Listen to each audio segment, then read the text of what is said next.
Welcome to our class. The simple steps in how to train your dog, rather than him training you.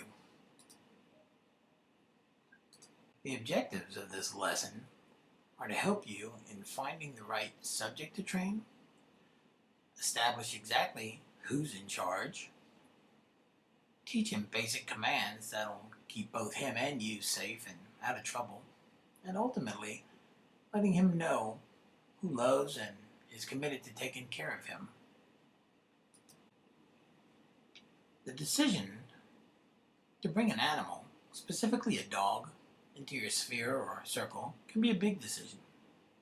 It will surely change not only the daily routine of all who come in contact with it, but in many ways will become a close, if not equal member of a family or group.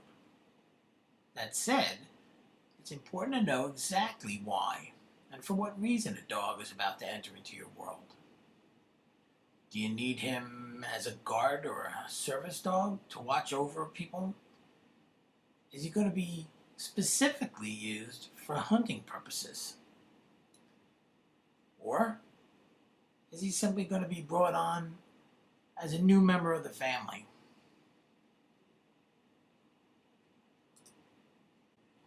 For whatever reason, he will have to know his boundaries, what he can and can't do, and who is in charge, who he should listen to. An animal, and more specifically a dog, will almost immediately recognize who's in control of his new environment. If you allow him to go wherever he wishes, meaning furniture, beds, food pantries, do whatever he wants, and this includes bathroom time, and act however he wishes, meaning 2 a.m. howlings, and clearly he is in charge. If, however, you choose to set boundaries, clearly deciding what is within bounds and what is off limits, then he will be faced with knowing exactly who then is in charge. You. You do this through stern but consistent voice control, just like correcting a child. This is especially important when he is being bad or acts up. Most times, we humans wish our pets came into our lives already trained, ready to entertain or fetch at our first beck and call. Unfortunately, it's not the case. To that end, then, we should take some pride in the lessons he's about to learn at our hands. And before he's done, you'll wish your kids were as easy and accommodating as was your pet. And if done right, a well-trained dog means a healthier life for both you and your dog. Recent studies reveal that having a dog in a person's life adds an approximate 7 whole years to a human's life. To begin with, let's teach him to sit. Today we're going to be teaching Rocket how to sit. We're going to do a technique called magnet to the nose. What I'm going to do is I'm going to take a treat, I'm going to stick it to Rocket's nose, I'm going to go gently backwards like a magnet stuck to his nose, and I'm going to get him to put his hind end on the ground. Once he puts his hind end on the ground, I'm going to tell him good sit. That's called marking the behavior. So here we go.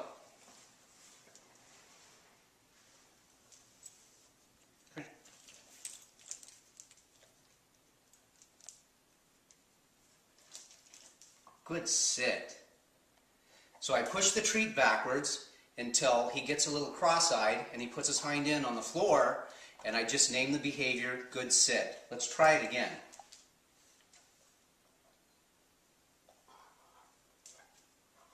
Good sit. And of course I give him his treat and give him lots of love and praise. Let's try it one more time. Okay, come here. Oh, not down. Good sit. After he does it 2 or 3 times, he starts to understand that that's a good behavior that we want from him. So he's going to start sitting on command. So now I'm going to incorporate a hand signal, which is just palm up in the air. Let's see if we can try it.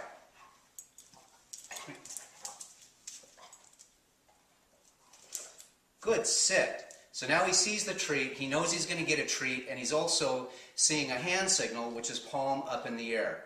That is sit. Let's try it one more time. Okay. Sit. Good, sit. So now I've incorporated the hand signal and the vocal cue, which is good, sit. That's all we have for today. That's how you teach your dog to sit. Now that he knows who's in charge, and that there are some basic things you expect of him, he'll be much more receptive to following your new commands. The next of which is to stay. Today we're going to teach Rocket how to stay. The hand signal for stay is just palm out like a stop sign. Remember, the hand signal for sit was palm up in the air. The hand signal for down was palm down. Okay, so we're going to put Rocket either into a sit position or a down position. We're going to put the hand signal stay, and we're going to double and triple treat. Then we're going to use a release cue of OK to get Rocket up and to start over again. So here we go. It looks like this. Come here. Sit. Stay. Stay. Stay. Stay. Okay, good boy, very good. So that's how you teach stay. We're going to do it again. Now we try and get a little bit of distance, duration, and distraction. Obviously, distraction for Rocket is a given. He's distracted all the time. So now we're going to try and get maybe, let's try 5 seconds here. Come here. Sit. Stay.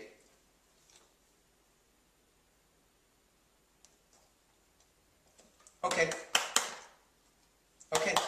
Good stay. That's a good stay. Let's try it again. This time we're going to try and get a little bit of distance. Come here. Sit. Stay.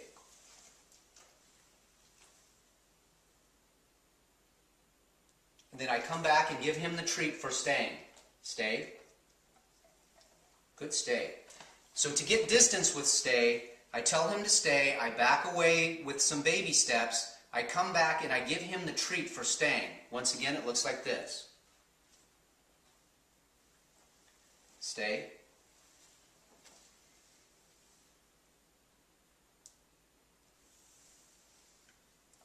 Good stay. That's a good stay.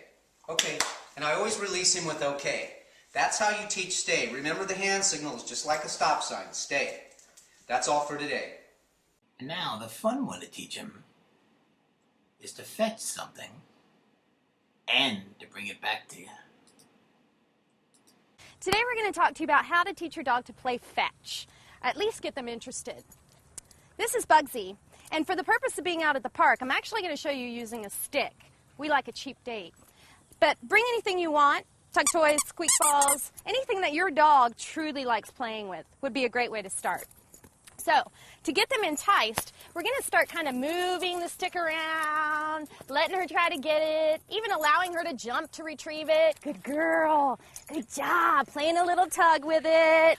Good girl. And drop. Good job. Ready? Yes. Tossing it to begin with. Good girl. Good job. If she doesn't come towards me, I'm not going to try to keep calling her over and over again. I want to make this game really fun to her. So usually if a dog isn't interested in a toy, I'll start kicking it around and playing with it to get them really into what we're doing. Remember, if you see dogs play with other dogs at the park, they like to take each other's toys and run from them. When you're at home, it's a good idea to play fetch and put your dog's bed right next to you. Dogs love, good girl. Dogs love bringing prizes back to their bed. Good job, Bugsy. Good girl. Yes. Good job. Yay. Good girl. Good girl. Playing a little bit of chase gets Bugsy to come back to me instead of me chasing her down. Good job. Yes. Keep this game short and sweet. If you start to see your dog's board light bulb going off, put it away. I also recommend don't leave these things just laying around the house. Either keep them outside or put them up to help make them golden. So every time you get it out, it's pretty exciting again. Good job. Good girl. And this is how you start teaching your dog to play fetch. Finally, because you don't want him walking away from you or meandering where he shouldn't, we'll teach him what it means to stay by your side by heeling. Today I'm going to show you how to introduce your puppy to learning to heel. When I first start teaching a dog to heel, I actually like to do it off leash. That way it's really their idea. So I'm going to show you with using a food lure. You can also use a toy, but today, for the purpose of this video, I'm going to show you using with food. I'm also going to I'm going to get Bugsy's attention, and I'm going to have her start walking with me, and I'm going to keep my hand kind of higher up. Yes, good girl. Lure her around.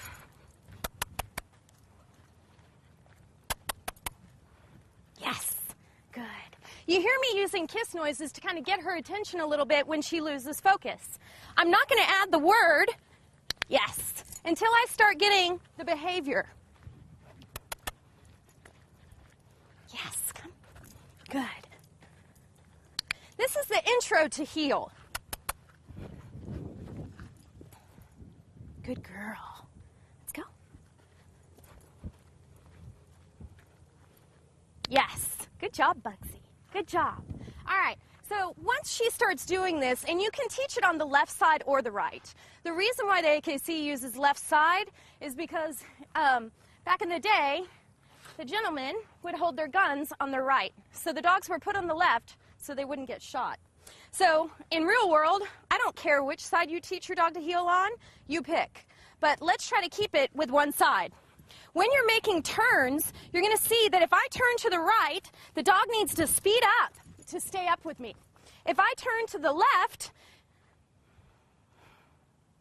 ready, Bugsy?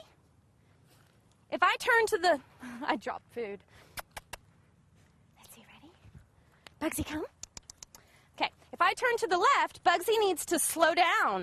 And we'll show you a left turn again. Good girl. Good job. Okay, so to turn to the right, if my dog is on my left, I'm going to pull out a little bit to speed them up. Good girl. Good job. If I'm turning left, I'm going to pull my hand. Let's try that again. Come.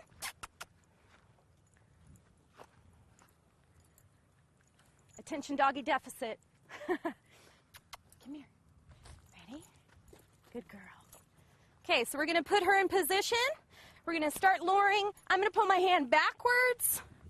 So you're going to kind of go back to turn to the left. Good job. And out to turn to the right. Yes, come. Good job. Good girl. And this is how we start with an off-leash heel. Now what we can do is put Bugsy on leash and do the same thing, but get it a little bit closer into your body. Bugsy's never done heel before, so I think she's doing really well for her first time. Bugsy, ready? Heel. Yes. Good job. Heel. Yes. Good job. Good. Remember not to add your word unless you can bet money that your dog's going to do the behavior. This is how you start to teach your dog to heel. To summarize our journey, never let it be said that taking the time to find the right fit doesn't pay off. Because when it comes to selecting the dog that's right for you, few things can be more important. Establishing yourself to be the alpha in charge is crucial to a healthy relationship with your dog. And teaching your dog basic commands will give him structure and keep him safe in most situations. And never forget that a strong relationship will bring you years of unconditional love and loyalty, not to mention a few extra years of life itself. And finally, your pet may not come complete with the instruction manual, but it does come with unconditional love. as long as that love is reciprocal. As long as he knows you'll always treat him right, he'll forever remain loyal to you, at your side. Even if that means having to have a pooper scooper in hand. Now, don't you want to reach down and give him a long scratch behind the ears? Good dog.